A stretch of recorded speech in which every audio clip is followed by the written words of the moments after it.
যে নওশাদ কেন্দ্র নিরাপত্তা নিয়ে ঘোরে, নিরাপত্তা ছেড়ে দিয়ে ঘুরুক, আর নিরাপত্তা অভিযোগের উঠে যেতে এ ধরনের একটা হামলা হলো। অ্যাকচুয়ালি কথা হচ্ছে একটা বাচ্চা ছেলের মতো কথা, মূর্খর মতো কথা। আমি প্রায় বলেছি, প্রশাসন কেন্দ্র হয় না, রাজ্যেরও হয় না, প্রশাসন দেশের পাবলিকের ট্যাক্সের টাকায় হয়। নওশাদ যখন রাজ্য সরকারের কাছে চাইলো, দিল না, তখন কেন্দ্র সরকার দিল না, তখন হাইকোর্ট তাদেরকে দিয়েছে কি, দেশের সম্পদ দিয়েছে। দেশের যে অর্থ থেকে আমাদের ট্যাক্সের পয়সা যারা মাইনে পায় তাদেরকে গার্ড হিসাবে, নিরাপত্তা হিসাবে নিরাপদ দেহরক্ষী দিয়েছে।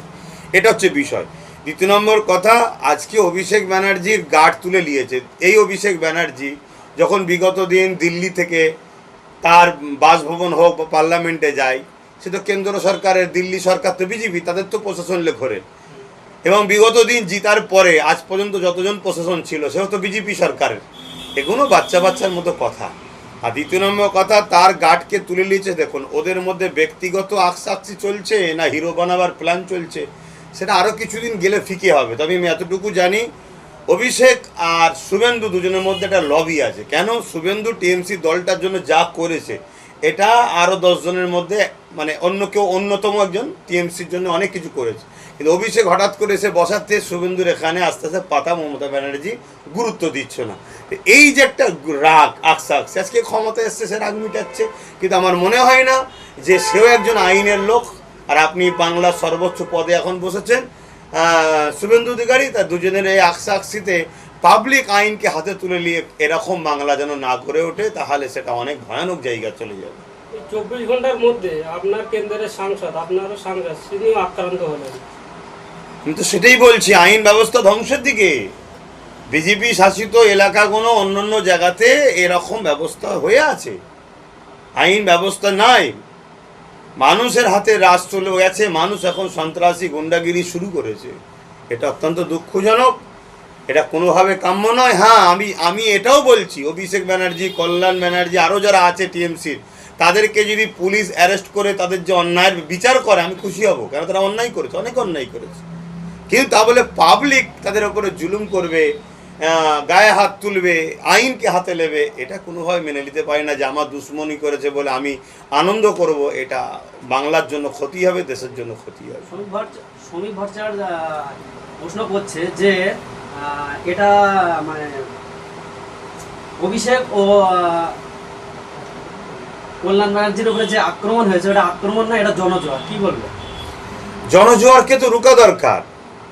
কালকে শ্রমিক ব্যানার্জির ভট্টাচার্য নাকি জনজোয়ার, তাকে একটু হালকা পাতলা দিতে সে খুশি হবে কি? হ্যাঁ, এই কি এটা কোনো কথা নয়, এটা রাজনীতির নেতাদের মুখে কথা নয়।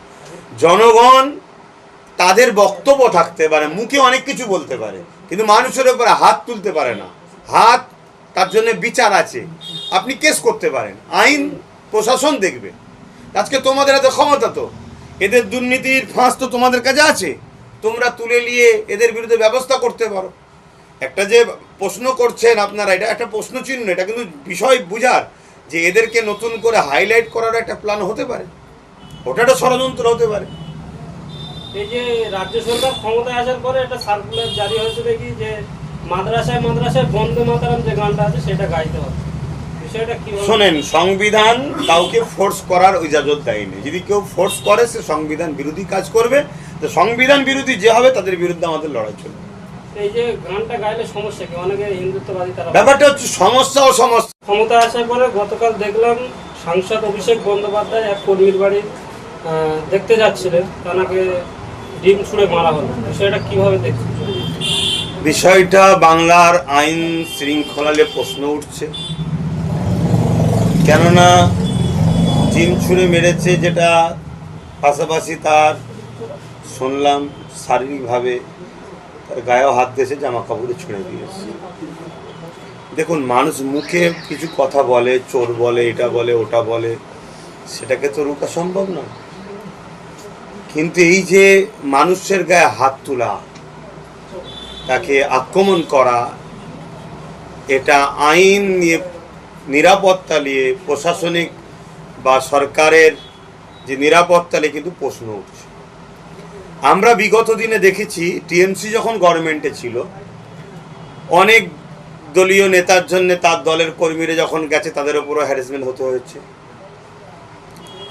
নওশাদ সিদ্দিকীর ওপরে বিভিন্ন জায়গায় হয়েছে, কলিকাতায় যেভাবে তাকে অত্যাচার করা হয়েছে। আমরা দিদিমুদিকে এই বারবার এক বলি এই কারণেই তো, আইন ব্যবস্থাকে বিগত সরকার ধ্বংসের দিকে ঠেলে দিয়েছিল, যেটুকু যা রেখেছিল বিজেপি সরকার এসে শুরুতেই সেটাকে আরো ধ্বংস করে দিল। না হয় একটা সংসদ, অভিষেকটাকে বর্তমান একজন এমপি, এবং আজকে গতকালকে কল্যাণ ব্যানার্জির উপরে হলো, সে কে একটা এমপি, তাহলে সে কোন দলের আমি জানি না, কিন্তু কথা হচ্ছে মানে জানি না বলতে আমার দেখার দরকার নেই, কিন্তু কথা হচ্ছে আজকে বিজেপি আসার সাথে সাথে যেটুকু যা ছিল সেটাও আরও ধ্বংস হয়ে গেল। তাহলে আজকে যেটা এমপিদের ওপরে পাবলিক হাত তোলে, তাহলে সাধারণ মানুষ নিরাপত্তা কোথায় বাংলায়? যেটা প্রশ্নচিহ্ন যে প্রশাসন ব্যবস্থা, আইন ব্যবস্থা বাংলায় বিগত সরকার ধ্বংস তো করেছে, সরকার এসে যেটুকু যা ছিল আরো ধ্বংস করে দিল। এই অভিষেকের নিরাপত্তা তুলে নেওয়া হলো, আস্তে আস্তে তার জনপ্রিয়তা কম ছিল, এই যে হঠাৎ করে ফের আক্রমণ, ফের জনপ্রিয়তা বেড়ে গেল, কোথায় সেটিং এর ব্যাপার দেখছেন? সেটিং হতে পারে, কেন রাজনীতিতে তো অনেক অনেক অঙ্ক চলে। আচ্ছা দেখুন, এখানে আমি সব দিকেই বলছি,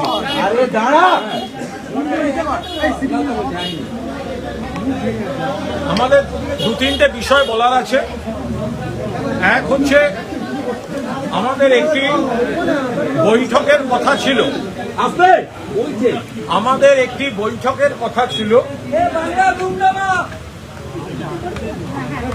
যে বৈঠকের কথা ছিল গতকাল সোনারপুরে আমাদের সর্বভারতীয় সাধারণ সম্পাদক এবং মাননীয় সাংসদ অভিষেক বন্দ্যোপাধ্যায়ের উপর যে ভয়ঙ্কর হামলা, তারপরে বিভিন্ন এলাকায় বিধায়করা সেখানে কর্মসূচি, মিছিল, প্রতিবাদ এই ধরনের কর্মসূচিতে নেমে পড়ে, এবং বেশ কিছু জায়গায় সেখানে পুলিশ তাদের মানে আমাদের কর্মীদের, বিধায়কদের কর্মীদের তাদের আটক করে, হুমকি দেয়, থানায় বসিয়ে রাখে।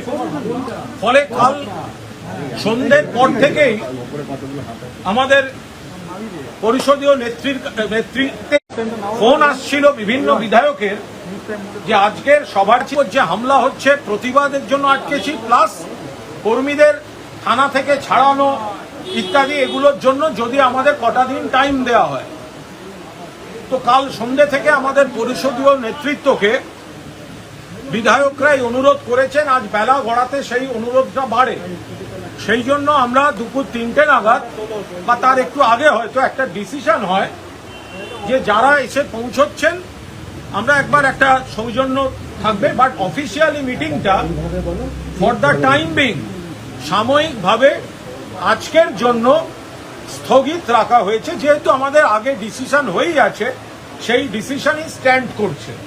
মূলত এটা গতকাল অভিষেক বন্দ্যোপাধ্যায় এবং আজ সকালে কল্যাণ বন্দ্যোপাধ্যায়ের উপর যে হামলা, কাল যেটা হয়েছে হামলার পর এবার বিভিন্ন এলাকার বিধায়করা তাদের এলাকায় প্রতিবাদ সূচি করেছেন, তারপরে আবার রাত থেকে শুরু হয়েছে যারা সেই প্রতিবাদ কর্মসূচিতে ছিলেন তাদের ওপর ধরপাকড়। আপনারা দেখেছেন প্রাক্তন বিধায়ক অসিত মজুমদারকেও কর্মী সহ অ্যারেস্ট করে নিয়েছে, এগুলো কাল সন্ধ্যা থেকে চলছে, থানায় নিয়ে যাচ্ছে, বসিয়ে রাখছে।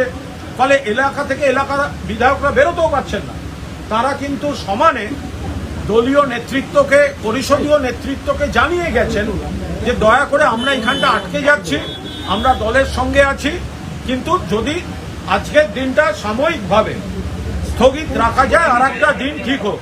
ফলে আমরা 2:30-3টে নাগাদ একটা ঘরোয়া ফোনে আলোচনায় আমরা ঠিক করি যে বিধায়কদের এই বক্তব্যটা একদম যুক্তিসম্মত। ফলে আজকের মিটিংটি ফর দ্য টাইম বিং সাময়িকভাবে স্থগিত, এবং পরবর্তী নির্ধারিত যা দিনক্ষণ ঠিক হবে সেটা সকলকে জানিয়ে দেওয়া হবে। এটা 1। 2, সর্বভারতীয় তৃণমূল কংগ্রেসের সিদ্ধান্ত, অভিষেক বন্দ্যোপাধ্যায় মাননীয় সাংসদ, কল্যাণ বন্দ্যোপাধ্যায় মাননীয় সাংসদ, এবং আরও আমাদের বিভিন্ন জায়গায় নির্বাচনোত্তর সন্ত্রাসে যে সন্ত্রাস হয়েছে তার প্রতিবাদে কর্মীদের প্রতি সমর্থন জানিয়ে আগামীকাল